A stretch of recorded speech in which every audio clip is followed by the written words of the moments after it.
Halo semua, salam sejahtera Malaysia, tuan-tuan dan puan-puan. Yang amat dihormati, terima kasih kerana masih setia bersama di dalam channel ini.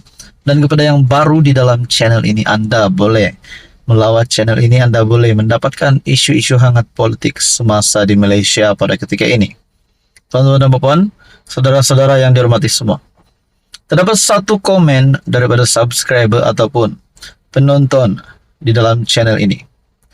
Di dalam komen itu yang amat menarik minat saya untuk berkongsi kepada anda semua.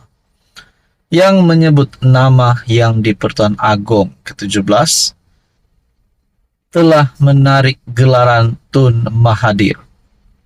Saudara-saudara, belum lagi gelaran Tun Dr. Mahathir ditarik. Namun mungkin ini hanya pandangan pribadi beliau yang mengatakan, mungkin pandangan pribadi beliau yang mahu gelaran Tun Mahathir itu ditarik oleh Yang di-Pertuan Agong. Nah, persoalan yang menjadi keutamanya di sini adalah, adakah Mahathir terlibat dengan salah laku yang amat teruk sekali yang melanggar undang-undang sehingga membolehkan gelaran Tun Mahathir ditarik?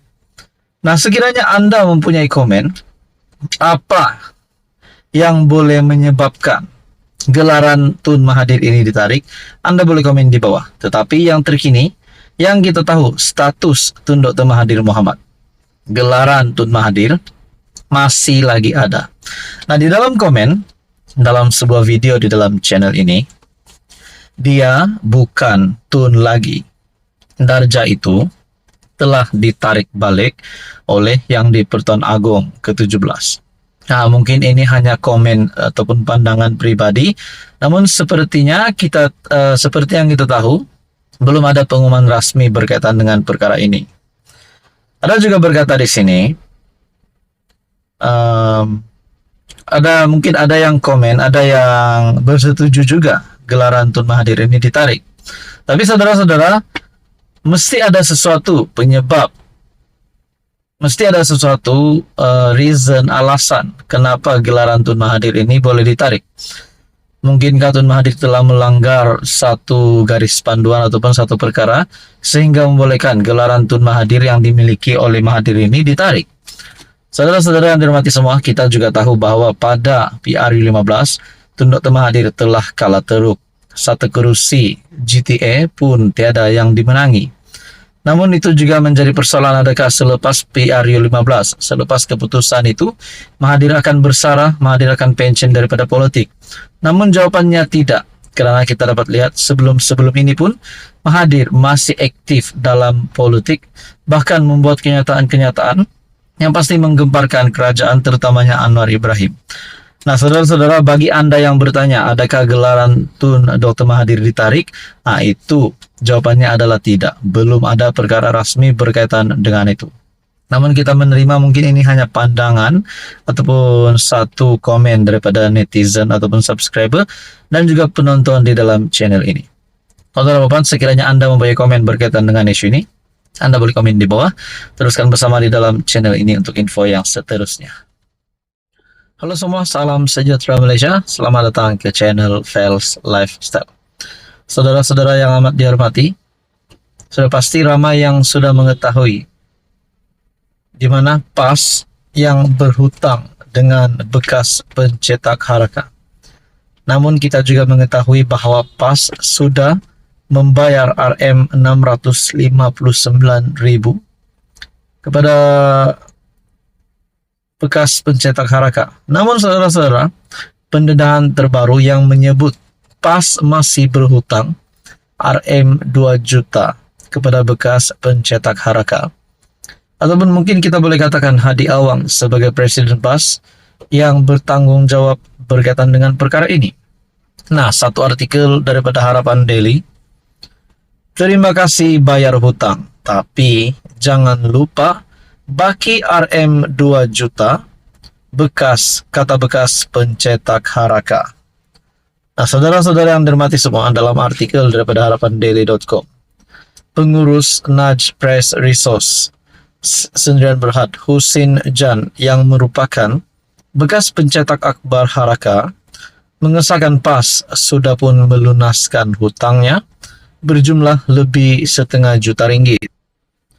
Ketika dihubungi Harapan Daily, Husin memberitahu hutang bernilai RM659.000 itu dibayar pada Isnin baru-baru ini ataupun Isnin pada 11 Mac lalu. Sambil mengucapkan terima kasih atas komitmen PAS melangsaikan hutang, Husin bagaimanapun mengingatkan parti itu agar tidak lupa dengan hutang yang berbaki RM2 juta itu. Yang berbaki lebih RM2 juta. Sejak 2019, PAS mempunyai pertikaian hutang yang melibatkan Harakah dan dua pencetaknya, yaitu Angkatan Edaran Enterprise Sdn Bhd dan Nudge Press Resource.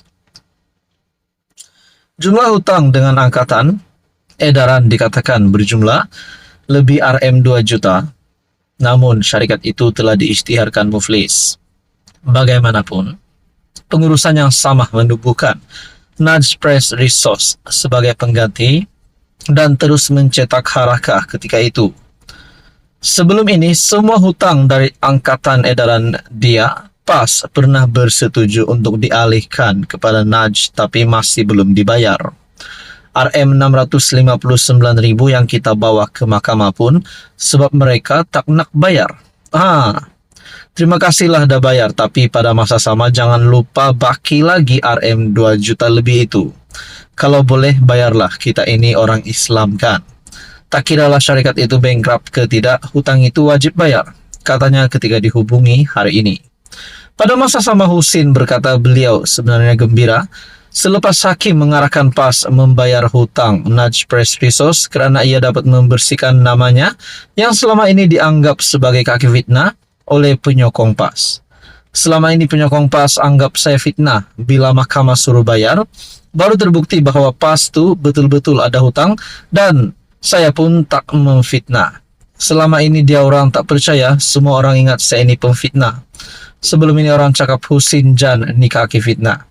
Benda ni walaupun berkait politik tapi kena natural lah. Kalau dia dah bayar kita, jangan cakap tak bayar. Tak betul lah, katanya lagi.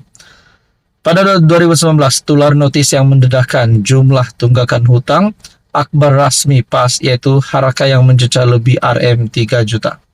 Nah, saudara-saudara, di dalam kenyataan ini, saya tertarik dengan kenyataan RM690.000 yang kita bawa ke mahkamah pun sebab mereka tak nak bayar. Jadi RM2 juta itu persoalannya, adakah PAS benar-benar akan melangsaikan RM2 juta itu atau tidak?